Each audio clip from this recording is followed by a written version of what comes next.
Pennsylvania Governor Tom Wolf has proposed a $200 million plan to make college affordable to students by increasing scholarships to those who attend community colleges or Pennsylvania's state system of higher education institutions. Scholarships, like the Nellie Bly Scholarship Program, help students that are in need of financial assistance for tuition and other student costs. The three men convicted in the murder of Ahmaud Arbery were found guilty of federal hate crimes. Greg McMichael, Travis McMichael, and William Bryan were also found guilty with attempted kidnapping and the use of a firearm for a violent crime. The jury made its verdict a day before the second anniversary of Arbery's death, on February 23, 2020. If you like avocados from Mexico, you'll see it more available in the local stores this week. The U.S. Department of Agriculture is resuming inspections of avocados from Mexico. Previously, the import was stopped for a week after a USDA inspector received a verbal threat. The U.S. women's national soccer team reached a settlement of $24 million from their lawsuit back in 2019, following their fourth World Cup victory. The settlement helped with their working conditions, including World Cup bonuses, back pay, equal pay moving forward, and their work relationship with the Soccer Confederation. Skiing and snowboarding are sports that people in the IUP community participate in during cold and snowy days. IUP has a ski club, but students and faculty also take their own trips to places such as Seven Springs. Our reporter Molly Cunningham gives us an insight into these winter sports. After being closed for 2 weeks, the Kowalczyk Center is now open to public spectators again. Skylar Sobansky has a story on people coming back to watch the games.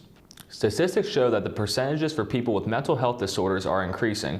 In 2021 alone, over 47 million people have had mental disorders in the United States alone. This was a 1.5 million increase from 2020. Here is Capri McDonald with a story on how IUP students like you can get the help that you need on campus. And my name is James Gettys. Tune in next Thursday for more stories on the IUP TV news. We'll see you next week, Indiana. And my name is James Gettys. We bring you stories that are relevant to IUP and the Indiana community. Masks are no longer required in IUP campus and indoor facilities. President Driscoll announced this decision yesterday in consultation with the IUP leadership team and COVID planning group. Students are still expected to wear masks in the IUP Health Service, Punxsutawney Buildings, and Counseling Center. Indiana County will now be split in two separate congressional districts. The borough of Indiana will be moved into the new district, as well as surrounding boroughs of Clymer, Armagh, and White Township. The Supreme Court approved this move to help achieve better population equality, mirroring the citizenship of Pennsylvania. The second report from the Intergovernmental Panel on Climate Change, or IPCC, states that many of the impacts of global warming are now irreversible. Previously, the IPCC described how humans affect the climate system through pollution and emissions. The new report looks at the causes and possible solutions to climate change, one of those being ongoing temperature rises. The IPCC urged the United Nations policymakers to focus on climate-resilient development. This report comes just 4 months after the UN meeting for climate change in Scotland. The NCAA March Madness tournament is returning to Pittsburgh at the PPG Paints Arena. Pittsburgh hasn't hosted the tournament since 2018, and the return of the tournament will bring millions of dollars to the Pittsburgh economy. The last time Pittsburgh hosted, the tournament generated an estimated $8.5 million. The first and second round games of the tournament will be held March 17th through the 20th. Tracy, did you hear about the IUP softball team this weekend? No, I haven't, but I'm excited to hear about it. Tori, what you got for us? I got IUP softball and more. When moving to IUP, students are provided with many choices of where to live during their time here. Nicholas Storch of IUP TV News opens up our minds to the pros and cons of those places on and off of campus. Do you appreciate local businesses? Do you enjoy the way that certain things smell? With the new season just around the corner, it's time to ditch those winter candles and find your new spring scent at Philly Street Candle Bar Shop. Our Jacqueline Himes has a story. 2 years have passed since the COVID-19 pandemic started. The Pennsylvania Department of Health reports 43,600 deaths from the virus. Cases are now decreasing below 1,000 for the first time since early August. Positive cases are now down below 5%, and hospitalization rates for COVID keep decreasing. The CDC also announced that half of Pennsylvania counties are now considered to be at a low risk of transmission between people. From all across the United States, gas prices just keep rising. Numbers have increased over a record high of $4.17 a gallon. This breaks the previous high of $4.10 a gallon that was set in last July of 2008. According to the American Automobile Association, the average price went up 10 cents in a day and 35 cents just last week. President Joe Biden is announcing that the U.S. will ban imports of Russian oil effective immediately. Last Sunday, the IUP men's basketball team won the PSAC championship and is set to host the NCAA Division Atlantic Regionals this weekend. Indiana County Chamber of Commerce President Mark Hilliard says that these tournaments will help bring business to the county as people will be traveling to attend the games. Cases are coming up about the wide use of TikTok among Ukrainians in the war against Russia. Here's Tracy Edmiston, who gives us insight about the use of this app for a greater purpose. With all the doom and gloom being talked about lately, you might be searching for a distraction. Luckily for people in Indiana County, IUP has a few entertaining events coming up. Paige Lutz has the story. And my name is James Gettys. We bring you stories that are relevant to IUP and the Indiana community. Indiana Borough is preparing for the annual social media-driven IU Patties Weekend. It is expected to happen this weekend from March 24th through the 27th. The borough, campus, and state police departments are loading up on assistance to help keep the community safe. The efforts will include increased traffic enforcement activities and roving patrols. Pennsylvania Governor Tom Wolf recently announced the approval of $10 million worth of funding to help spread broadband infrastructure to unserved areas of Pennsylvania. The grant was made possible through the Unserved High-Speed Broadband Funding Program. The funding will help 19 different projects receive middle to high-speed internet connections. Miami Beach, Florida has declared a state of emergency due to concerns about spring break crowds after 2 shootings over the weekend. The mass influx of crowds into the city have caused concerns for safety, resulting in higher police presence and a curfew. The curfew will remain in place until March 28th. This is the second year in a row that Miami has had to declare a state of emergency due to spring break visitors. There are also concerns over possible damage on the Portuguese island of Azores, where small earthquakes have been rattling the area for a few days now. Experts believe that these tremors could trigger a megathrust earthquake and volcanic eruptions. Authorities are urging people not to travel to these areas. In case you missed it, the IUP men's basketball team won the PSACs for the 3rd straight time. Many players expressed their pride and gratification to our Tori Roper. Here's the story. At IUP, there are many clubs to choose from, despite the narrowing effects of the coronavirus pandemic. Among them is the WIUP-FM Radio Club, which has seen a significant evolving of its customs. IUP's Michael Surma has the details. Recently, IUP removed its indoor mask mandate for students and faculty. This has raised questions among people who are immunocompromised. Daniel Ebling looks into some of these concerns and how students are adapting to the changes. Each year, spring tends to attract more visitors to come to the town of Indiana. One of the popular areas that attracts tourists is the Jimmy Stewart Museum.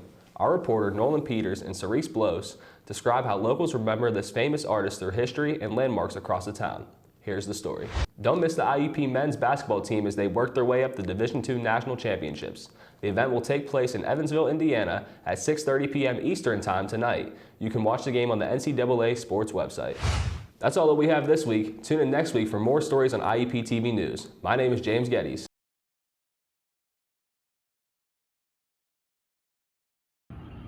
There have been many new changes at IUP this semester. One of them being how students get into their dorm rooms. IUP has recently switched over its locking mechanism in some dorm buildings, going from traditional iCard scanners to mobile Bluetooth technology using the app Best Switch. The changes were made to eliminate the problem of lost iCards. I talked with Alex Donaldson, a freshman student at IUP who has already experienced the new changes. I mean, I came back from winter break, and I didn't really know how to work the system. It took me a few minutes to figure it out, but since then it's been pretty easy. It's pretty efficient, just going back to my phone.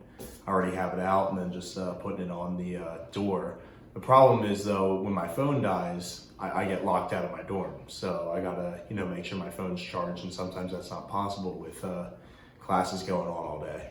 Personally, I prefer the old system just because it was immediate, just using the iCard to get in and then get into the other one, but the new system has its perks and I think I'll adapt to it.